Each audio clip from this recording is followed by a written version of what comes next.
Nagluluto po ang aking pinakamamahal na commander na si Roslyn Vlogs ng fried chicken feet and chicken head for today's video and for today's recipe. And this is for our daughter's Lilay Thai, chicken Thai. Yan.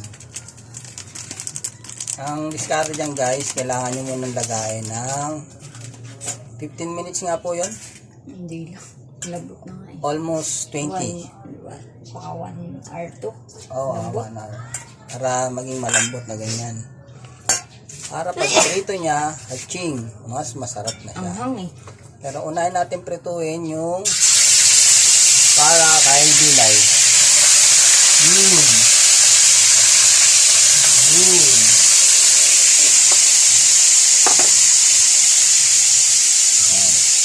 At kung kasya pa sa kawali, pwede nyo na rin yung singit-singitan.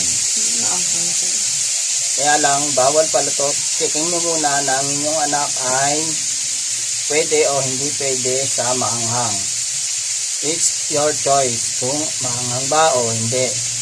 So dahil ayaw ng anak namin na maanghang, mauuna muna ang iprito yung chicken thigh. And the next is our chicken head and chicken feet.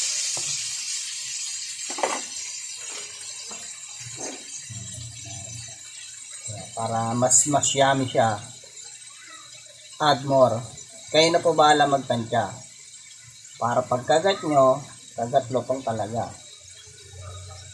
Yum. Ay, may constant pa pala. Then, ito naman guys ay choice namin. Lalagyan namin siya ng onting cassava flour to add some lasa.